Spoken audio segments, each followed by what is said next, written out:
नमस्कार, ये आकाशवाणी शिमला है। अब आप पूनम शर्मा से प्रादेशिक समाचार सुनिए। आज के मुख्य समाचार।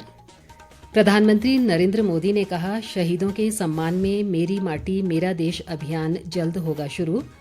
रावी नदी में मिंजर विसर्जन की परंपरा के साथ चंबा का अंतर्राष्ट्रीय मिंजर मेला हर्षोल्लास के साथ संपन्न। मुख्यमंत्री सुखविंदर सिंह सुक्खू ने चंबा में करीब 82 करोड़ रुपए की योजनाओं के किए उद्घाटन व शिलान्यास। और प्रदेश के अधिकांश क्षेत्रों में मॉनसून की वर्षा का क्रम जारी।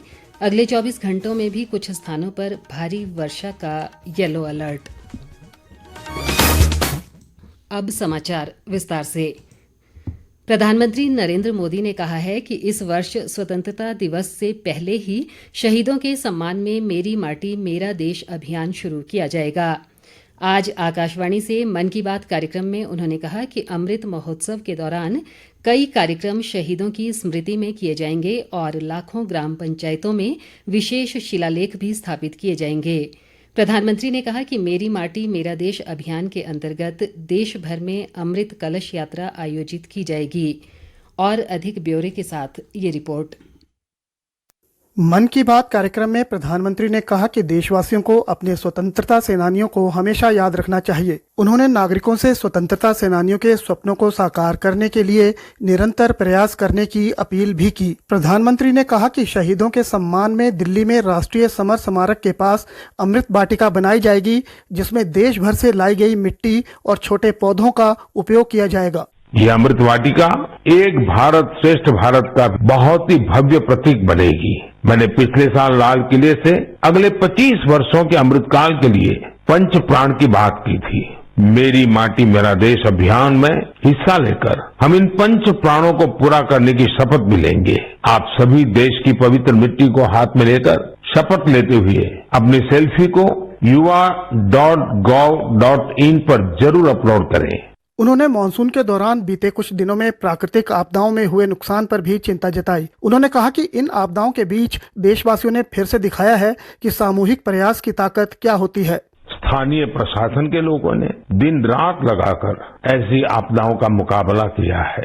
किसी भी आपदा से निपटने में हमारे सामर्थ्य और संसाधनों की भूमिका बड़ी होती है। सर्वजन हिताय की यही भावना भारत की पहचान भी है और भारत की ताकत भी है। प्रधानमंत्री ने सावन के महीने में भगवान शिव की आराधना के लिए कांवर यात्रा पर भी अपने विचार रखे। उन्होंने कहा कि इन दिनों 12 ज्योतिर्लिंगों में भी बड़ी संख्या में श्रद्धालु पहुंच रहे हैं। सावन की वजह से इन दिनों 12 ज्योतिर्लिंगों में भी खूब श्रद्धालु पहुंच रहे हैं। बनारस पहुंचने वाले लोगों की संख्या भी रिकॉर्ड तोड़ रही है। अब काशी में हर साल 10 करोड़ से भी ज्यादा पर्यटक पहुंच रहे हैं। अयोध्या, मथुरा, उज्जैन जैसे तीर्थों पर आने वाले श्रद्धालुओं की संख्या भी तेजी से बढ़ रही है। इससे लाखों गरीबों को रोजगार मिल रहा है, उनका जीवन यापन हो रहा है। अमेरिका द्वारा हाल ही में लौटाई गई कई दुर्लभ कलाकृतियों का भी प्रधानमंत्री ने उल्लेख किया और कहा कि ये कलाकृतियां 250 से 2500 वर्ष तक पुरानी हैं। उन्होंने भारत की इन अनमोल धरोहरों को लौटाने के लिए अमेरिकी सरकार का आभार भी जताया। अमेरिका ने हमें 100 से ज्यादा दुर्लभ और प्राचीन कलाकृतियां वापस लौटाई है। इस खबर के सामने आने के बाद सोशल मीडिया पर इन कलाकृतियों को लेकर खूब चर्चा हुई। युवाओं में अपनी विरासत के प्रति गर्व का भाव दिखा। भारत लौटी ये कलाकृतियां 2500 साल से लेकर 250 साल तक पुरानी हैं। प्रधानमंत्री ने नशीले पदार्थों की समस्या के समाधान के लिए लोगों के प्रयासों की सराहना भी की है। रितेश कपूर, आकाशवाणी समाचार, शिमला।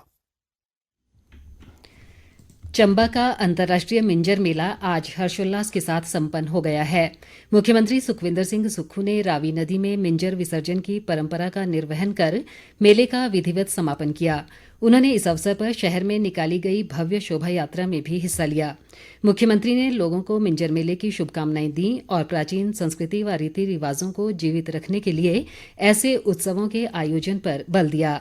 उन्होंने कहा कि ऐसे आयोजन हमें अतीत से जुड़ने का अवसर प्रदान करते हैं। विधानसभा अध्यक्ष कुलदीप सिंह पठानिया सहित कांग्रेस के अन्य वरिष्ठ नेता इस दौरान मौजूद रहे। इस बीच मुख्यमंत्री ने आज चंबा में 82 करोड़ रुपए से अधिक की विकास परियोजनाओं के उद्घाटन व शिलान्यास किए। उन्होंने कहा कि प्रदेश में प्राकृतिक आपदा के कारण करीब 8,000 करोड़ रुपए का नुकसान हुआ है। उन्होंने बताया कि संकट की इस घड़ी में सरकार ने 48 घंटे में प्रभावित क्षेत्रों में बिजली व पानी की अस्थायी आपूर्ति सुनिश्चित की है। मुख्यमंत्री ने बताया कि वे जल्द ही दिल्ली में प्रधानमंत्री नरेंद्र मोदी और केंद्रीय गृह मंत्री अमित शाह से प्राकृतिक आपदा से हुए नुकसान के संबंध में भेंट करेंगे। विपक्ष के नेता जयराम ठाकुर इन दिनों प्रदेश के विभिन्न स्थानों पर प्राकृतिक आपदा से हुए नुकसान का जायजा ले रहे हैं। इसी कड़ी में आज उन्होंने शिमला जिले के जुब्बल कोटखाई और रोहडू में आपदा प्रभावित क्षेत्रों का दौरा किया। जयराम ठाकुर ने कहा कि सेब सीजन चल रहा है, लेकिन आपदा से अवरुद्ध हुई सड़कें दुरुस्त न होने से बागवानों को उत्पाद मंडियों तक पहुंचाने में मुश्किलें आ रही हैं। उन्होंने कहा कि केंद्रीय मंत्री नितिन गडकरी 1 अगस्त को प्रदेश के दौरे पर आ रहे हैं और बागवानों की समस्या से जुड़े इस मुद्दे को उनके समक्ष भी उठाया जाएगा। सांसद सुरेश कश्यप भी इस दौरान मौजूद रहे। स्वास्थ्य मंत्री धनीराम शांडिल ने लोगों से पौधरोपण व प्रकृति के संरक्षण के लिए आगे आने का आह्वान किया है। सोलन जिले के ओछघाट में आज वन महोत्सव के दौरान उन्होंने कहा कि वर्तमान में पेड़ों की अवैज्ञानिक कटाई से पर्यावरण का संतुलन बिगड़ रहा है। उन्होंने कहा कि यदि वृक्षों को नहीं बचाया गया तो भविष्य में मनुष्य को इसके घातक परिणाम भुगतने पड़ सकते हैं।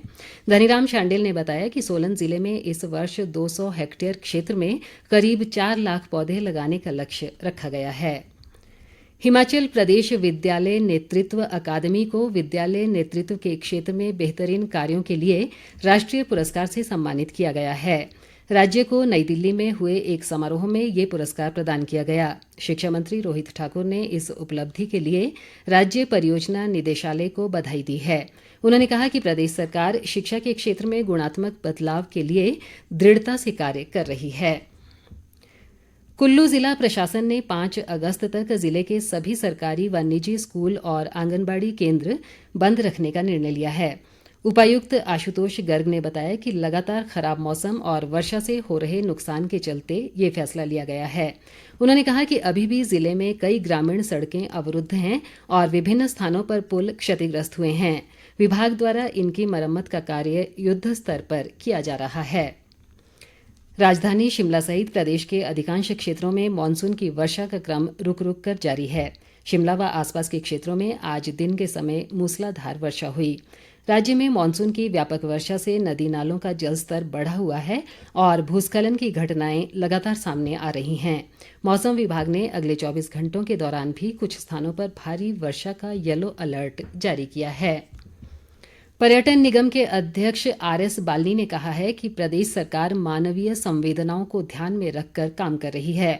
उन्होंने कहा कि सरकार आपदा प्रभावितों की पीड़ा से भली भांति परिचित है और प्रदेश के इतिहास में मुआवजा राशि में पहली बार 5 से 10 गुना तक की वृद्धि की गई है। उन्होंने बताया कि बीते 7 से 15 जुलाई के दौरान प्राकृतिक आपदा से प्रभावित हुए परिवारों को विशेष राहत पैकेज के तहत आर्थिक सहायता दी जाएगी। प्रदेश भाजपा सचिव डेजी ठाकुर और महिला मोर्चा की अध्यक्ष वंदना योगी ने कहा है कि चुनाव के समय कांग्रेस पार्टी द्वारा दी गई सभी गारंटियां हवा हवाई साबित हो रही हैं। उन्होंने कहा कि कांग्रेस नेताओं ने प्रदेश की 22 लाख महिलाओं को प्रति माह 1,500 रुपये देने की गारंटी दी थी, जिसे अभी तक भी पूरा नहीं किया गया है।